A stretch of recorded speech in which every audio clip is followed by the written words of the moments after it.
Au nom du Père et du Fils et du Saint-Esprit. Amen.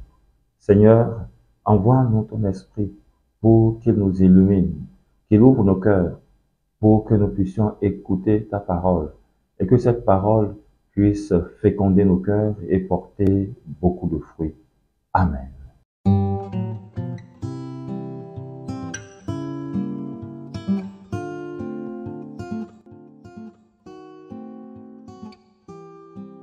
Lecture du livre du prophète Jérémie.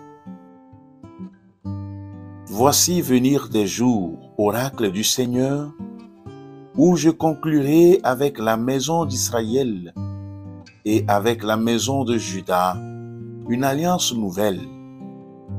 Ce ne sera pas comme l'alliance que j'ai conclue avec leur père le jour où je les ai pris par la main pour les faire sortir du pays d'Égypte. Mon alliance, c'est eux qui l'ont rompue, alors que moi j'étais leur maître, oracle du Seigneur. Mais voici quelle sera l'alliance que je conclurai avec la maison d'Israël quand ces jours-là seront passés, oracle du Seigneur. Je mettrai ma loi au plus profond d'eux-mêmes, je l'inscrirai sur leur cœur. Je serai leur Dieu et ils seront mon peuple. Ils n'auront plus à instruire chacun son compagnon, ni chacun son frère en disant « Apprends à connaître le Seigneur ». Car tous me connaîtront des plus petits jusqu'aux plus grands, oracle du Seigneur. Je pardonnerai leurs fautes, je ne me rappellerai plus leurs péchés. Parole du Seigneur.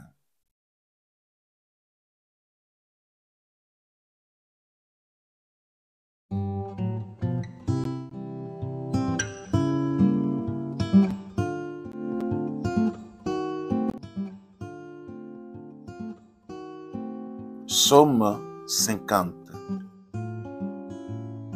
Crée en moi un cœur pur, ô mon Dieu.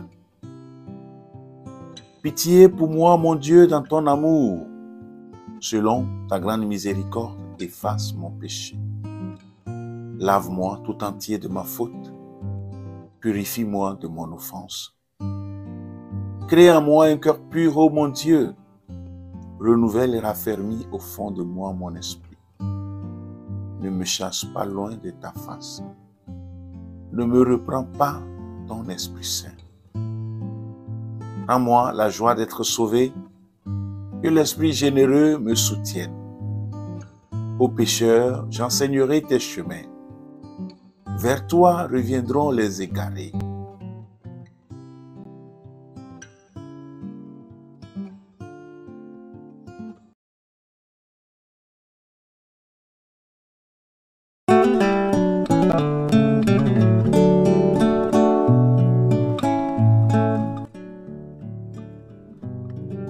Lecture de la lettre aux Hébreux.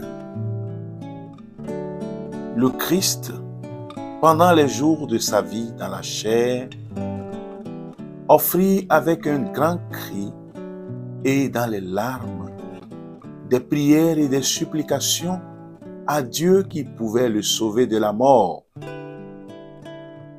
Et il fut exaucé en raison de son grand respect. Bien qu'il soit le Fils, il a pris par ses souffrances l'obéissance et conduit à sa perfection. Il est devenu pour tous ceux qui lui obéissent la cause du salut éternel. Parole du Seigneur.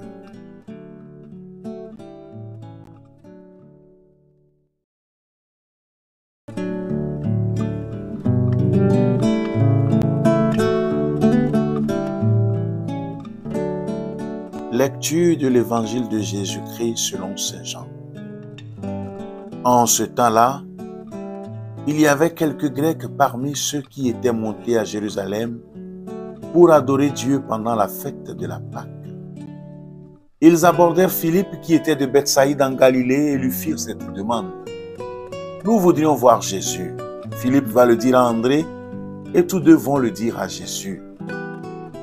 Alors Jésus leur déclare, l'heure est venue où le Fils de l'homme doit être glorifié.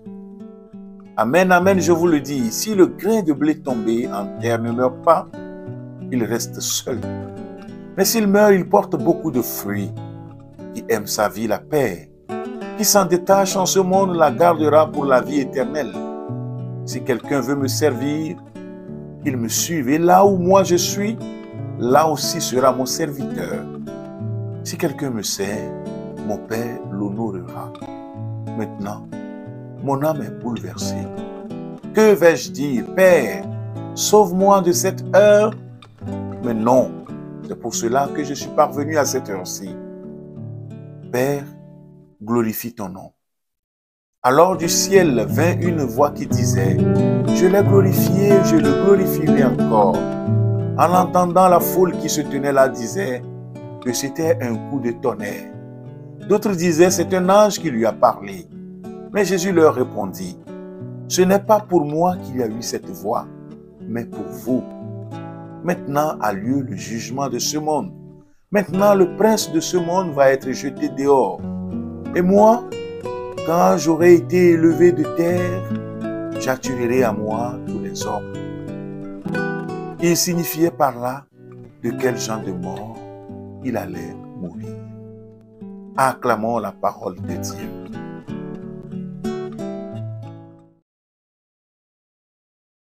Bien-aimés, alors que nous nous approchons de la semaine sainte et de la célébration du mystère du Christ, c'est-à-dire de sa mort et de sa résurrection, nous lisons aujourd'hui dans l'Évangile que quiconque aime sa vie la perd et quiconque perd sa vie en ce monde la gardera pour la vie éternelle. Cela met chacun de nous, évidemment, au défi de reconnaître à quel point nous devons avoir une vision différente de la vie si nous voulons servir et suivre Jésus-Christ. L'évangile selon Saint Jean que nous avons entendu est divisé en deux parties. Et avec ce texte, nous nous approchons de la fin de la première partie, connue sous le nom de Livre des Signes. Le chapitre 12 fait le lien entre la fin de la vie publique de Jésus et le début de sa passion. La scène se déroule à Jérusalem, ville grouillant de pèlerins arrivés pour la fête de Pâques. Beaucoup d'entre ces pèlerins sont des Juifs parlant grec et venant de tout l'Empire romain.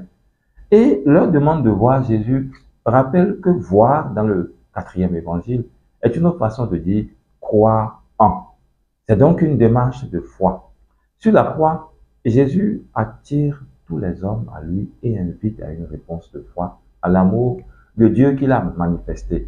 Sa mort est comme une graine tombant en terre où elle meurt, mais il en résulte une croissance et une riche moisson.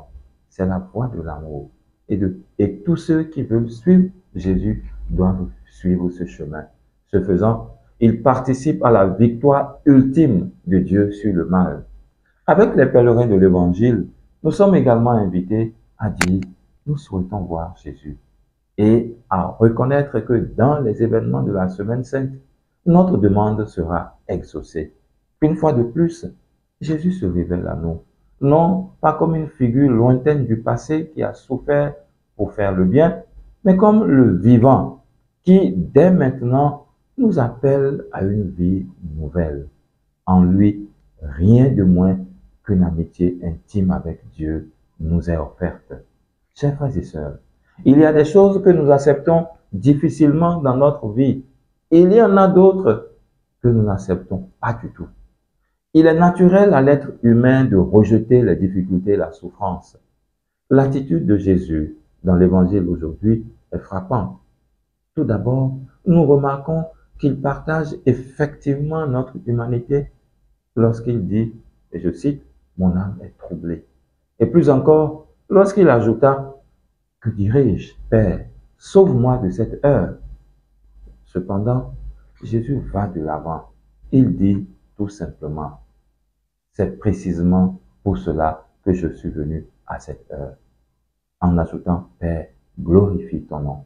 Nous pouvons aujourd'hui nous souvenir de tous ceux et de toutes celles qui, comme Jésus, à cette époque, savent que l'heure est venue pour eux.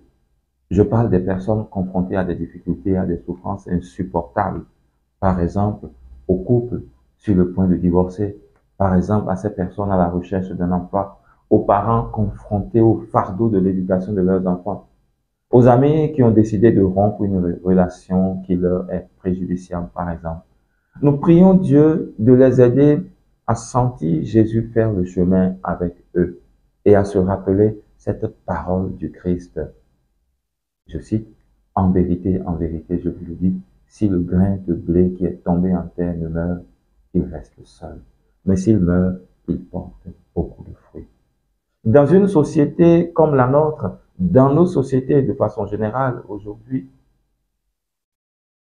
nous pouvons devenir facilement indifférents aux souffrances physiques et aux exigences spirituelles et morales de la vie. Cela ne doit pas être le cas dans la communauté chrétienne. L'apôtre Paul nous encourage à rechercher les voies qui mènent à la paix et les voies par lesquelles nous pouvons nous soutenir les uns les autres pour le bien du prochain, afin que nous nous soutenions les uns les autres, ne recherchant pas notre intérêt personnel, mais plutôt le bien de tous, afin que tous soient sauvés.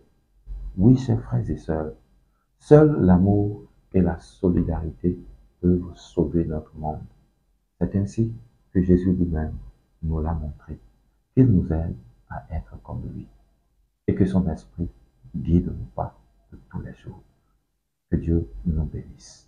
Au nom du Père et du Fils et du Saint-Esprit.